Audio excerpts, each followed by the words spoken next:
มาสงสารแม่หังผู้มีลูกบ่มีผัวถือเก้าตัวนอนน้ำคำมาน้ำตาหย่อยละไผสิอ้อยเอาน้องบุตรนางย้ำน้องสิเข้าบ่อนละนุ่มหมอลำเด้อกะสิเป็นเด้อผู้สอนไปนอนกิ่ง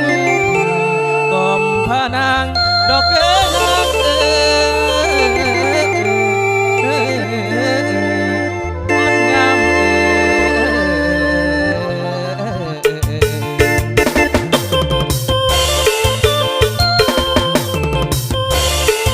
โดยเดี๋ยวที่ปลอดภัยกันนะ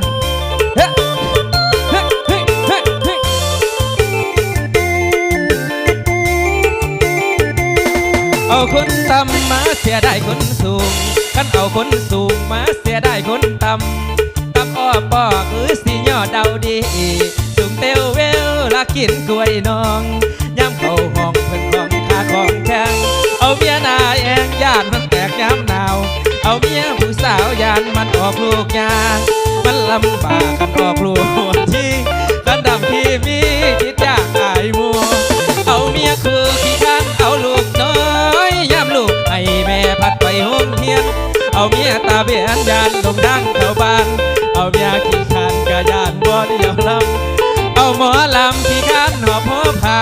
เอาเมียแม่คาขี้คันใส่สมองเอาเมียหัวหยองยานเก่าผมบ่สวยเอาเมียเสริมสวยยานคุยแตกแรงตาเว้นแดงเพื่อลืมท่าเข้าแป้ง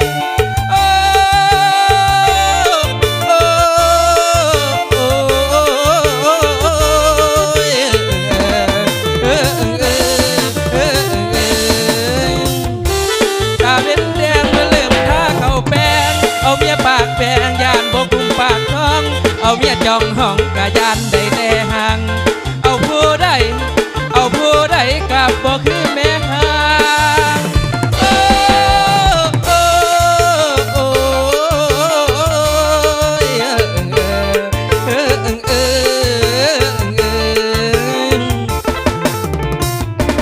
เอาผู้ใดกับบ่คือแม่ห่างกันเอาแม่ห่างแล้วสาลาสาเลียวต่อหน่อยเดียวก็ตามใจทุกอย่างต่อขาเดียวก็ลงปานงานเอาเกี่ยวเลยนะเอาผู้ใดกับบ่คือแม่ห่างพี่น้องเอ้ยแม่ห่างนั่งสลาดสาเลียวว่าสั้นต่อหน่อยเดียวก็ลงปานงานเท่านั้นบ่ต่อหลายเฮือกนะ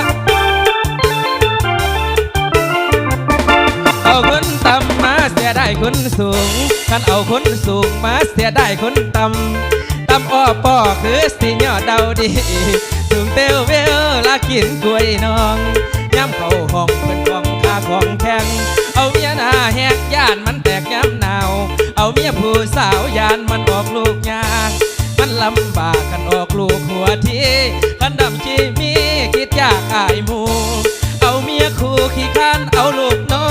ยย้ำลูกให้แม่พัดไปห้องเฮียนเอาเมียตาเบียดยานลงทางเข้าบ้านเอาเมียขี้คันกะยานบ่เลี้ยวลำเอาหมอลำขี้คันหัวผัวผาเอาเมียแม่คาขี้คันใส่สมองเอาเมียหัวหยองยานเก่าผมบ่สวยเอาเมียเสริมสวยยานคุยแตกแรงตาเว้นแดงเพื่อเริ่มท่าเข้าแป้ง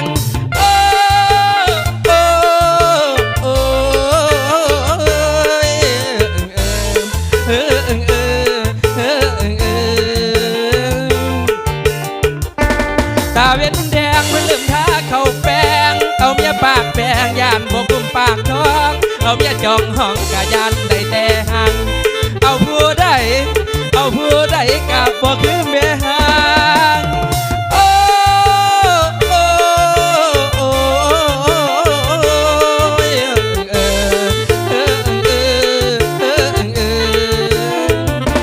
เอาผู้ใดกับบ่คือแม่ห่างกันเอาแม่ห่างแล้วสาลาสาลีเอี่ยวต่อในเดียกาตามใจทุกอย่างต่อบาดเดียวกะ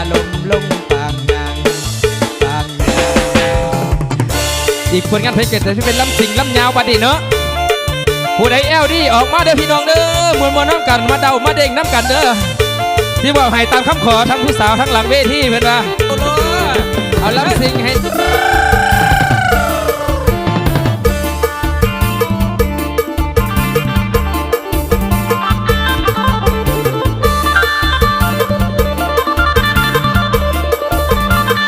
ออกมาเต้นเดี๋ยวผู้สาวทั้งหลังเวทีขอมาแล้วมาเต้นโลด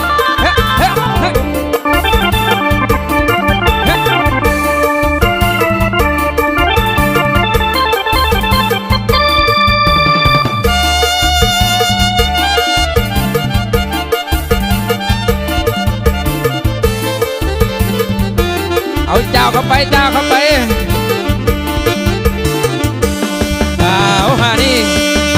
บาดนี้เขามีบ่น้องเรามาลองสีเบิ่งเอ้าสีเบิ่งเอ้าสีเบิ่งเอ้าสีเบิ่งเอ้าดาวเบิ่งมันสีเกิงกันละเป็นคนเก่ามันก็เราเอาได้บ่ฮัมไอ้นี่นั่นละตาซ้อมมองหาเป็นเท่านั้นละยางมาทางนี้มาสีเข่าเลยได้เนาะบุญนับบุญเขาใส่เลือดลำไม่ได้ไปมากำใส่นั่งไอ้นี่ได้ละจับยืนยาวเป่าใจของเขาละสื่นบานพอแล้วเดี๋ยวสีเข่าผู้ใดสีก่อนสีก่อนสีก่อนสีก่อนสีเข่าอ่อนแล้วมาต้องเอาห้ามสีมาจับมาสีแล้วหัวใจเบาง่ายๆใจก่อนน้ำหลังอย่าฝ่าสั่งเธอสาวซ้ำหน่อยเห็นใจค่อยผู้สีให้แด่ผู้เดาให้แด่ผู้เดาให้แด่โอ้ละน้องน้องเอ้ยนางเอ้ยล่ะเอ้ยนางเอ้ยล่ะเอ้ยคำเอ้ยเด้อนางเด้อเด้อนางเด้อเด้อเด้อนางเด้อไว้อย่าได้อยู่เกินมาเด้อน้องผู้งามอย่าสูมัวมองข้ามถึงบ่งามหน้าตาบ่หล่อนุ่มผู้สีโตดำอ่อนตอนเอ้ยอ่อนตอนแต่ใจนอนและเป็นฮักจริงหากมีหญิงละคนใดหักแท้มีบ่าแม่มาจะมาเบามาตกลงเอาเป็นคู่เกี่ยวหมอนอย่ามัวแงะงอนลายเดือน้องเอ้ยน้องเอ้ยนางเอ้ยลาเอ้ยคำเอ้ยเด้อนางเด้อเด้อนางเด้อเด้อนางเด้อเด้อนางเด้อช่าเอาเจ้าเขาเกี่ยวให้ได้พี่น้องเกี่ยวให้เนี่ยขอบใจผู้เบาเด้อสำหรับเจ้าเบี้ย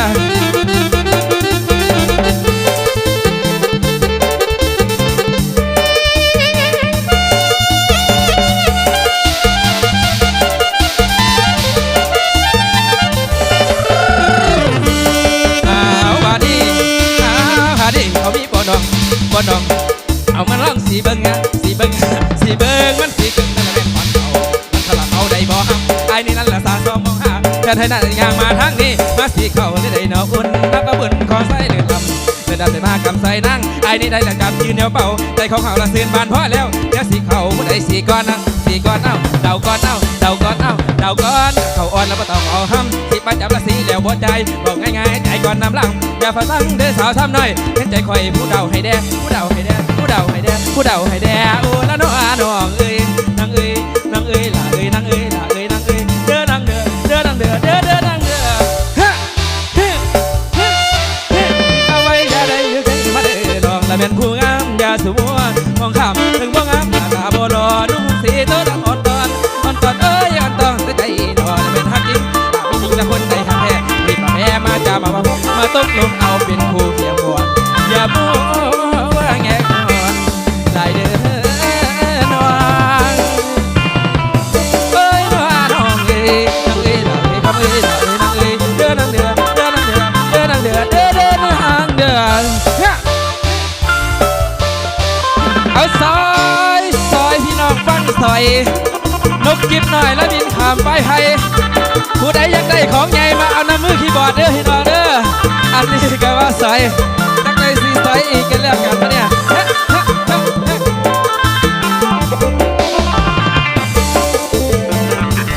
ผู้ชายนั้นเป็นบักหอยผู้ชายนั้นเป็นบักหอยสดาสิก้อยต้องหอยทันทีเอาหันเราดีๆเอาหันแล้วสาวเราดีๆแก้มที่มีต้องหอยไปก่อนเลยมีแน่นอนพอคนมาหอยหอยคงหรือว่าหอยคมหอยคงหรือว่าหอยคมเอาหอยนางลมก่อยซอยหอยแข็งกินแล้วอยู่ดีมีแห้งกินแล้วอยู่ดีมีแห้งห่างไก่แข็งแห้งมีแห้งสุดสักเอา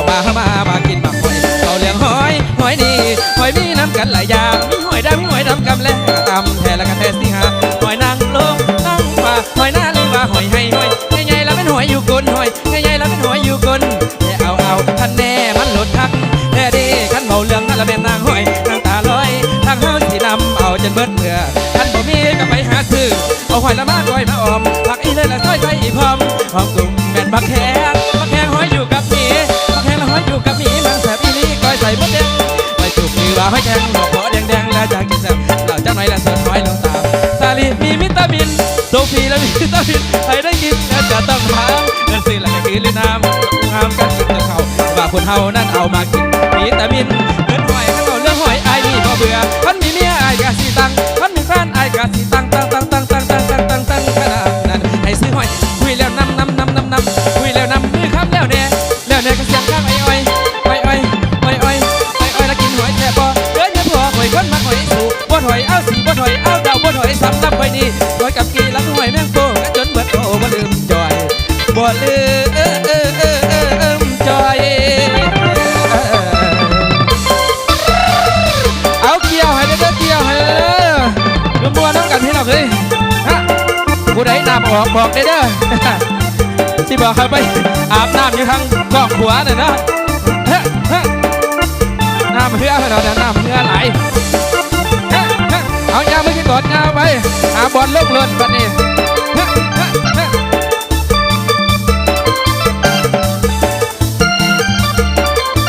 เอาทางแดนเซอร์เขาก็เอาเลยแย่แดนเซอร์เลยกันดีขนาดเอาอีกบ่พี่น้องเอาอีกบ่เฮ้ยทางอีพอเพื่อนว่าต้นแล้วอีพอบวกบอลเพื่อนว่าเดาบวก